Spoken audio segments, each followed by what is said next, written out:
Aujourd'hui, nous allons lire, ou je vais plutôt dire, nous n'allons que lire les 4 premiers mots de Philippiens chapitre 3, verset 10. Bien sûr, vous pourrez lire tout le verset après. Nous allons lire « Afin de connaître Christ ». Afin de connaître Christ, et là Paul donne une énumération. Le chrétien sanctifié, celui qui marche avec Dieu, ne cherche pas à satisfaire ses propres désirs. Il cherche à connaître Christ, Jésus-Christ. Il ne distingue pas 2 domaines dans sa vie, l'un profane, c'est-à-dire qui n'est pas spirituel, le ménage, la cuisine, les courses, le travail, etc. Et l'autre qui serait religieux ou spirituel. Là, nous pouvons lire dans 1 Corinthiens chapitre 10 et au verset 31. Soit donc que vous mangiez, soit que vous buviez, soit que vous fassiez quelque autre chose, faites tout pour la gloire de Dieu. On ne peut pas dire que manger et boire soient vraiment des occupations, des activités spirituelles. Et pourtant, l'apôtre Paul nous dit de le faire pour la gloire de Dieu. Le chrétien sanctifié qui cherche à connaître Christ, Jésus-Christ, jamais ne pense ou ne croit que les circonstances qu'il traverse soient le fruit du hasard. Comme l'a dit quelqu'un un jour, hasard, c'est le pseudonyme de Dieu lorsqu'il veut rester discret, lorsqu'il ne veut pas s'imposer. On peut lire dans Romains, chapitre 8 au verset 28, « Nous savons du reste que toute chose concourt au bien de ceux qui aiment Dieu. » C'est bien écrit, « toute chose concourt au bien de ceux qui aiment Dieu, de ceux qui sont appelés selon son dessein. » Alors vous allez me dire, oui, mais certaines fois quand même, ça ne concourt pas vraiment à mon bien. N'oublions pas que tous les obstacles de notre vie et toutes les bonnes choses de notre vie sont prévus, sont destinés, sont préparés pour une raison particulière, pour mieux nous faire connaître Jésus-Christ et pour que nous nous abandonnions totalement à lui. Malheureusement, quand tout va bien, quand nous sommes portés par une sorte de courant tranquille où il n'y a aucun souci à l'horizon, eh bien, nous avons tendance à nous asseoir, à nous endormir spirituellement. Et malheureusement, pour chacun de nous, parfois Dieu souvent est obligé d'utiliser la souffrance, des événements particuliers pour nous réveiller. Le but du Saint-Esprit dans notre vie est de nous amener à glorifier Jésus-Christ dans tous les domaines. Et s'il le faut, le Saint-Esprit nous ramènera sans cesse au même point. Et on revient au même point. Et on revient au même point.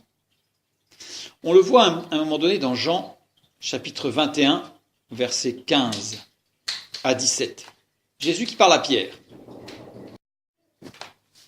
Après qu'ils eurent mangé, Jésus dit à Simon-Pierre, « Simon, fils de Jonas, m'aimes-tu plus que ne m'aime ceci ?» Il lui répondit, « Oui, Seigneur, tu sais que je t'aime. » Jésus lui dit, « Paie mes agneaux. » Il lui dit une seconde fois, « Simon, fils de Jonas, m'aimes-tu » Pierre lui répondit, « Oui, Seigneur, tu sais que je t'aime. » Jésus lui dit, « Paie mes brebis. » Il lui dit pour la 3e fois, « Simon, fils de Jonas, m'aimes-tu » Pierre fut attristé de ce qu'il lui avait dit pour la 3e fois, « M'aimes-tu » Et il lui répondit, « Seigneur, tu sais toutes choses, tu sais que je t'aime. » Jésus lui dit, « Paie mes brebis. » Voilà, là, nous avons Jésus qui dit par 3 fois à Pierre. Alors, c'est écrit dans notre Bible les 3 fois les unes après les autres, mais il n'est pas du tout évident que Jésus ait répété les 3 fois dans les 5 minutes la même chose, mais plutôt peut-être dans la journée. Et Pierre, en fait, lui dit, mais tu m'as déjà demandé ça.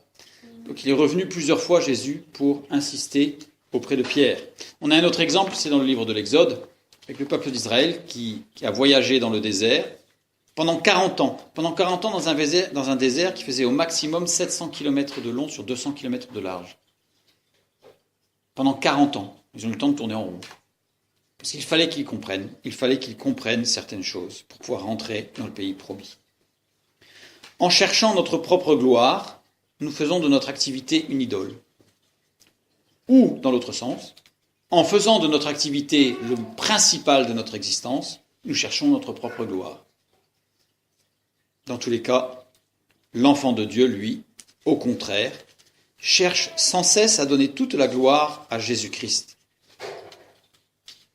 Si nous revenons sur le texte que nous avons lu tout à l'heure de Paul, soit que nous mangions, soit que nous buvions, soit que nous fassions quelque autre chose, que tout soit pour la gloire de Dieu, eh bien, nous comprenons que c'est un exemple qu'il veut nous donner au travers de l'exemple de Jésus. Le Seigneur cherchait à glorifier son Père, même dans les choses les plus terre à terre, même dans des choses qui, matériellement, sont basiques. Puis dans des choses qui sont parfois surprenantes, comme quand il lave les pieds de ses disciples, c'était pour la gloire du Père. C'était pour la gloire du Père. C'était pas pour que les disciples aient les pieds propres. Nous devons tout faire dans l'intention de glorifier Jésus-Christ. Faites tout pour la gloire de Dieu. Chaque détail de notre vie trouve son modèle dans un détail de la vie de Jésus. Nous pouvons le lire dans 1 Pierre, chapitre 2, au verset 21. Et c'est à cela que vous avez été appelés, parce que Christ aussi a souffert pour vous, vous laissant un exemple afin que vous suiviez ses traces. Voilà, vous laissant un exemple, ou une autre traduction, vous laissant un modèle, afin que vous suiviez ses traces. Nous suivions les traces de Jésus-Christ. Le but du chrétien est de connaître Christ, nous l'avons vu. Est-ce que là où je suis aujourd'hui, est-ce que ce que je fais aujourd'hui ou chaque jour me porte à mieux le connaître? Sinon, je manque le but. Je manque le but. Je ne suis pas ici, sur terre, ou là où je me trouve, pour me trouver moi-même. C'est très moderne ça, pour se trouver. Mais pour le connaître, pour le trouver. Je ne suis pas ici, sur terre, ou dans l'environnement dans lequel je me trouve, pour me réaliser. Encore un terme très moderne. Il faut se réaliser aujourd'hui. Se réaliser, si je prends un synonyme, ça veut dire devenir réel. Donc, je n'ai pas à devenir réel, mais je suis ici pour le réaliser et pour qu'il devienne réel dans ma vie. Totalement différent. Notre but doit être de reconnaître et de manifester en toutes circonstances, je dirais Jésus-Christ, et on pourrait dire aussi la volonté de Jésus-Christ. À partir du moment où on manifeste Jésus-Christ, on va forcément manifester sa volonté. Mais à partir du moment où on manifeste sa volonté, on ne manifeste pas forcément Jésus-Christ. Prenons garde. Prenons garde que nos actions, nos activités, nos pensées soient tournées vers la volonté de Dieu uniquement. Elle doit être premièrement orientée vers Jésus-Christ, et alors nous ferons la volonté de Dieu, la volonté de Jésus-Christ, pour le manifester. Pour le manifester. Sinon, on fera de bonnes œuvres, ce qui n'est pas mauvais en soi, mais on ne manifestera pas Christ. Ça, c'est l'attitude du chrétien expérimenté. Le chrétien sanctifié, le chrétien expérimenté, le chrétien mature, ne cherchera pas à se réaliser, ne cherchera pas à se trouver lui-même, mais il cherchera à trouver Christ et il cherchera à réaliser Christ, c'est-à-dire à ce que Christ devienne réel dans sa vie et dans son témoignage. Nous pouvons lire Philippiens chapitre 3 au verset 8. Et même je regarde toutes choses comme une perte à cause de l'excellence de la connaissance de Jésus-Christ mon Seigneur, pour lequel j'ai renoncé à tout. Je les regarde comme de la boue afin de gagner Christ. Afin de gagner Christ, afin que Christ devienne réel. Amen.